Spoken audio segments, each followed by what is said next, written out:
Rebonjour groupe. Alors, voici maintenant la vidéo sur les expansions du prédicat. Le prédicat, en gros, c'est un gros mot pour dire qu'il s'agit du groupe verbal qui est conjugué. Et dans le prédicat, il peut y avoir 4 expansions qu'on va étudier cette année. Il y a le complément direct, le complément indirect, l'attribut du sujet et le modificateur du verbe. Premièrement, le complément direct. Ça répond à quelque chose ou quelqu'un. Et ça peut être remplacé par le pronom le, la, les ou en, tout dépendant si l'élément en question est masculin, féminin, singulier, pluriel ou s'il commence par un des. Donc, le premier exemple ici, c'est écrire une phrase. J'écris quelque chose, une phrase, ça se retrouve à être mon complément direct et je pourrais le pronominaliser par la. Donc, je l'écris. Le deuxième, j'appelle Amélie. Donc, appeler quelqu'un. Amélie, c'est encore une fois féminin singulier, donc je la appelle, mais je ne peux pas faire un la avec un appel à cause du A, donc ça devient une apostrophe. Je l'appelle. Je peux crier au secours, je crie quelque chose, je le crie. Donc, si j'enlève mon complément direct derrière le verbe, je le mets en avant, je vais le reprendre par un le. Je prépare quelque chose, ici un gâteau, je le prépare. Et le dernier qu'on a ici, c'est je mange quelque chose, des bonbons. Attention, c'est peut-être un des, mais ce n'est pas une préposition ici. Ça se retrouve à être un déterminant partitif. Donc ici, en quelque part, on considère que c'est un quelque chose et non un complément indirect. Donc, je vais dire que je mange quelque chose, des bonbons, ou que j'en mange. Donc, quand on a un des, on le reprend avec un en. Le complément indirect maintenant. Le complément direct encore. Donc, plusieurs groupes peuvent avoir la fonction complément direct, un GN. Maxime a trouvé sa place. Sa place, c'est un GN. Un pronom, comme on a vu tantôt, je le vois. Donc, attention, des fois, votre CD est devant le verbe et ça va devenir important, surtout quand on va arriver à la partie de l'accord des participes passés avec l'auxiliaire avoir. Un groupe verbal infinitif peut aussi avoir la fonction CD, donc Alessio adore quelque chose, faire ses devoirs de grammaire. Vous voyez ici, faire ses devoirs de grammaire, ça commence avec un verbe infinitif. Et ça peut être une phrase subordonnée complétive, donc je crois quelque chose que mon furet a encore mordu son chien. Le complément indirect.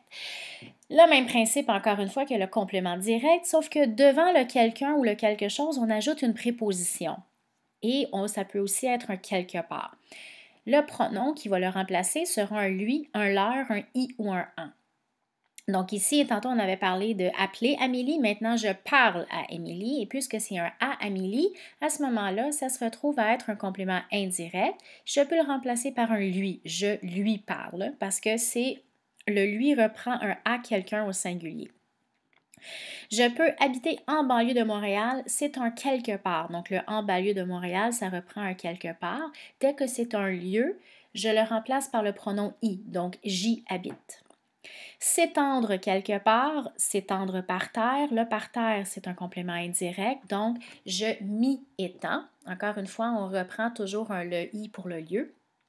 Je m'aperçois de quelque chose qu'on vieillit, donc je m'en aperçois parce que je m'aperçois de quelque chose. Dès qu'on a un de, on le reprend par un en, comme tantôt avec les bonbons et le des. Je peux me manifester dans la rue. Dans la rue, c'est un lieu, c'est un quelque part, donc je vais le remplacer par le pronom i. Il y a plusieurs groupes qui peuvent avoir la fonction CI, tout comme avec le complément direct. Un G prep pour commencer, c'est celui que vous allez voir le plus souvent. Elle écrit à son ami, c'est un G prep. Une phrase subordonnée complétive en que, en de ce que et en à ce que. Tantôt, on a vu qu'une phrase subordonnée complétive pouvait être CD, mais il faut faire attention, elle peut aussi être CI, surtout si vous avez un de ce que ou un à ce que.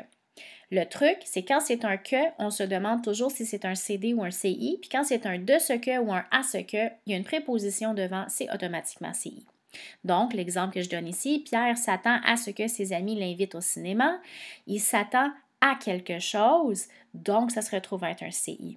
Et le dernier qu'on va voir cette année, c'est que ça peut aussi être un groupe adverbial, surtout pour des lieux. Donc, chaque fois qu'on a un quelque part peut être repris par un ici, par un là, par un là-bas, etc. Et à ce moment-là, c'est un groupe adverbial. Donc, Martine s'est assise là-bas, elle s'est assise quelque part. L'attribut du sujet maintenant, c'est très simple. Ça suit un verbe attributif. Automatiquement, si vous avez un verbe attributif comme être, sembler, paraître, avoir l'air de, etc., ou n'importe quel verbe finalement qu'on peut remplacer par le verbe être, ce qui va suivre, ce ne sera jamais un CD ou un CI, on va l'appeler un attribut du sujet. Donc, gardez ça en tête tout simplement, vous ne pouvez pas vous tromper. Dès que vous voyez un verbe attributif, ça ne peut pas être un CD puis ça ne peut pas être un CI. Ça va apporter une qualité et une description en lien avec le sujet de la phrase. C'est la raison d'ailleurs pour laquelle on l'appelle un attribut du sujet et pas un complément direct du verbe. Et c'est employé souvent pour les passages descriptifs dans les textes. Ça peut être pronominalisé aussi par le pronom le ou l'apostrophe, donc jamais avec un la ou un en. Voici quelques exemples. Plusieurs groupes peuvent occuper la fonction attribut du sujet. Ce que vous voyez le plus souvent, surtout au primaire et en première secondaire, c'est un groupe adjectival. Donc, elle paraît confuse. Il ne faut pas oublier que votre groupe adjectival doit toujours être en accord avec votre sujet. Mais ça peut aussi être un GN, comme Gaston est quelque chose, le chat de mon ami. Ça peut être un groupe adverbial, Marco est ici. Contrairement à Martine qui s'est assise là-bas, Marco est quelque part aussi, mais regardez le verbe qui est devant, là, c'est pas le verbe asseoir, c'est le verbe être. Donc, à partir du moment où c'est le verbe être, peu importe si c'est un lieu ou non, ça devient un attribut du sujet. Gardez toujours ça en tête. Ça peut aussi être un G-prep. Donc, Nina est de mauvaise humeur. Nina est quelque chose de mauvaise humeur. Ou ça peut aussi être un pronom. Gaston ne l'est pas. Donc, le L' qui est là, ça reprend le de mauvaise humeur qu'il n'est pas. Le modificateur du verbe, c'est le dernier. Il accompagne un verbe. Il modifie son sens. Par exemple, je marche. Au lieu de juste marcher, je marche rapidement. Donc, le rapidement vient modifier le sens ou ça vient répondre à un comment. Il marche comment? Il marche rapidement.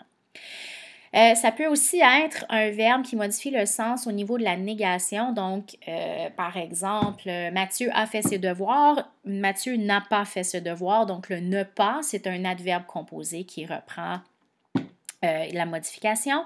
Et on peut aussi avoir un modificateur du verbe, qui est un G-prep, donc parler à la vitesse de l'éclair. Il ne faut pas toujours que ce soit un adverbe. Comme j'ai dit tantôt, c'est généralement un adverbe. Par exemple, Richard parle fort. À ce moment-là, si c'est un adverbe, il ne faut pas oublier qu'il ne faut pas l'accorder parce que ce n'est pas un adjectif. Ça peut parfois être un G-prep aussi. Marius se déplace en catimini. Il se déplace comment en catimini? Ce qu'il faut se rappeler, c'est que c'est toujours effaçable et ce n'est jamais déplaçable. Donc, je ne pourrais pas dire Richard fort parle ou fort Richard parle ou je ne pourrais pas dire non plus en catimini Marius se déplace. Les seules personnes qui peuvent dire ça sont Yoda. Alors, voici, on s'exerce. On va voir si vous avez bien suivi le diaporama. Vous avez ici 7 phrases avec des différents éléments. Vous devez identifier la fonction, donc pensez-y bien comme il faut. Je vous laisse une petite minute et ensuite on corrige.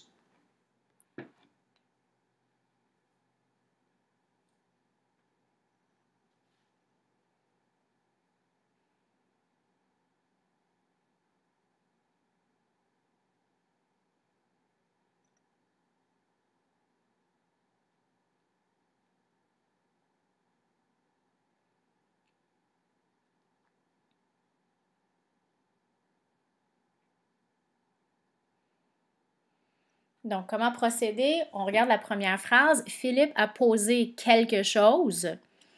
Dès qu'on a un quelque chose, c'est un complément direct. Donc, une question pertinente, c'était un complément direct. Geneviève lit les nouvelles en catimini. Bon, les nouvelles, elle lit quelque chose. Ça répond à la question les nouvelles. Et en catimini, c'est un comment, donc ça se retrouve à être un modificateur du verbe. Tim parle silencieusement à Émilie. Tim parle à quelqu'un. Ici, c'est un CI. Et le silencieusement, c'est le comment, donc c'est le modificateur. Et pour les autres, j'imagine que vous avez maintenant compris le principe. Alors, voici la solution. Une notion, c'est un CD. À ses collègues, c'était un CI. Le ne pas, c'est le modificateur du verbe. avec son nouveau logiciel, c'était un CI. Enfin, c'est un modificateur du verbe et arriver, c'est un attribut du sujet. Alors voilà, mes chers élèves, quand vous allez arriver en classe, nous allons nous exercer à l'aide de vos cahiers d'exercice. Bon travail!